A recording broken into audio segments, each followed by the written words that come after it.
રડે છે, આખી અયોધ્યાની પ્રજા પણ રડે છે. અયોધ્યાની પ્રજાને દિવાલ ધક્કો મારે, તમે જાઓ, રામ સાંજ સુધી ન આવે તો અયોધ્યામાં પાછા નહીં આવતા. ભરતજી તો ચિતાને શણગારીને બેઠા કે જો રામ સાંજ સુધી ન આવે આ ચિતામાં બેસીને પ્રાણને ત્યાગી દઉં. માં કૌશલ્યા રડે છે આજે કે મારો રામ જો આજે પાછો નહીં આવે તો ભરત જીવતો નહીં રહે. ભરતની ચિંતા છે મારે. અયોધ્યામાં આજ કાગડા બોલે છે. માં કૌશલ્યા કે હે કાગ, આજ તું બોલ છો અને મારો રામ જો અયોધ્યા પાછો આવે તો તારી સાંચને હું સોનેથી મઢાવી દઉં. આજ અયોધ્યાના લોકોને દિવાલો ધક્કા મારે કે રામ વગર હવે પાછા નહીં આવતા તમે. અને જેમ સૂર્ય ઢળવાનો થાય એમ અયોધ્યા આજ અસ્ત થવાની તૈયારીમાં. એમાં હનુમાનજીને પ્રભુ મોકલે, જાઓ હનુમાનજી સમાચાર આપો. હનુમાનજી જય શ્રી રામ કહી અને મુખ્ય પોતાનો પરિચય આપે. મારુતિ સુત મેં કપી હનુમાન. ભરતજી હું હનુમાન છું. ભરતજી એક સમાચાર આપવા આવ્યો અને તમે જોજો અતિ પ્રેમીને સમાચાર બહુ બુદ્ધિશાળી વ્યક્તિને દેવા મોકલાય, નકર પ્રેમીનો જીવ વિયો જાય. અતિ પ્રેમી વ્યક્તિ હોય ને એને સમાચાર પણ ધીરે ધીરે દેવા, નકર એનો પ્રેમ પણ જતો રહે, એનો જીવ જતો રહે. હનુમાનજીએ વાત કરીને કહે પ્રભુ એક સારા સમાચાર દેવાયો. શું? કે રાવણ કુળનો નાશ કરી ભગવાન રાઘવેન્દ્ર સરકાર લખન ભૈયા અને માં જાનકી અયોધ્યા પાછા કરે છે. ભરતજી નાચવા મળ્યા. હનુમાન કે હા આજ હનુમાન તને હું શું આપું, મારો પ્રાણ આપું તો ઓછું છે. તે સમાચાર એવા આપ્યા. હનુમાન જા પ્રભુને કે વિલંબ ન કરે, હવે જલ્દી અયોધ્યા પધારે. હનુમાનજી પાછા ફર્યા.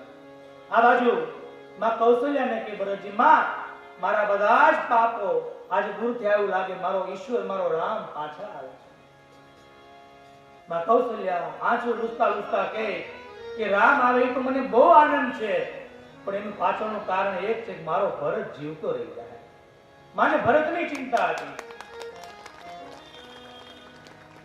અને ભગવાનનું વિમાન ધીરે ધીરે ધીરે અયોધ્યાની ઉપર એ ફરવા લાગ્યું છે. ધીરે ધીરે ધીરે ભગવાનનું એ વિમાન ફરવા લાગ્યું. અયોધ્યાના લોકો જોવે છે આ કુબેરનું સ્વયં વિમાન છે, એ જાતે ચાલે છે. જેમ ચંદ્રની ઉપર ચકોરની નજર લાગી જાય, અયોધ્યા વાસીની નજર વિમાનમાં લાગી કે પ્રભુ આવે છે, પ્રભુ આવે. એટલા આનંદમાં આવવા લાગ્યા અને વિમાન ધીરે ધીરે અયોધ્યામાં ફરતું ફરતું અયોધ્યાની ધરતી પર સરયુ મેળાને કિનારે ઉતરે છે. ભગવાન એ વિમાનમાંથી ઉતરીને કુબેરના વિમાનને પાછું મૂકે. હાથમાં શાસ્ત્રો હતા એને મૂકી, શસ્ત્રોને મૂકી દીધા, કારણ કે રામ રાજ્યમાં શાસ્ત્રોની જરૂર છે, શસ્ત્રની નથી. ધીરે ધીરે ધીરે ભગવાન આવે છે. વશિષ્ઠજીને મળ્યા. વશિષ્ઠજી પ્રભુને માફ કરી ગયા. રાઘવ બાપ ધન્ય છે. જ્યાં ભરતજીને મળ્યા, બાબાએ કલમ મૂકી દીધી લખવાની કે હવે હું લખી ન શકું કે આમાં વનવાસ રામને હતો કે ભરતને, નક્કી ન થઈ શક્યું.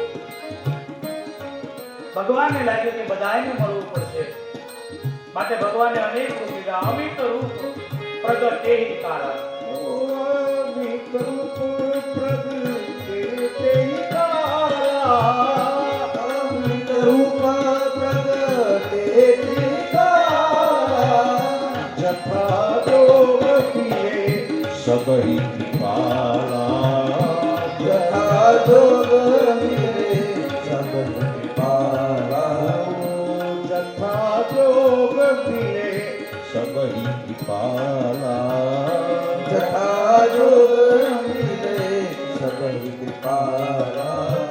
અનેક રૂપ લીધા. બધાને એમ લાગે કે રામ પહેલા મને મળ્યા. બધાને મળી અને અંદર જાય છે અને બાબા કહે પ્રથમ કોને મળ્યા? માં કઈ કઈને. પ્રથમ બેટી કઈ કઈ માં. અને જા પ્રભુ માં કઈ કઈને પગે લાગવા જાય ને એ પેલામાં કઈ કઈ પ્રભુને વંદન કરે. પ્રભુ આ કાળ કર્મને સારે બધું થયું ત્યારે ભગવાન કહે માં તે મને ધન્ય કરી દીધો. માં તે મને વનમાં મોકલ્યો તો મને ખબર કેમ પડે કે પિતાનો પ્રેમ શું હતો. માં તે મને વનમાં ન મૂક્યો તો મને શું ખબર પડે કે ભાઈનો પ્રેમ શું હોય. માં તે મને વનમાં ન મૂક્યો તો પત્નીનો પ્રેમ શું હોય મને શું ખબર પડે.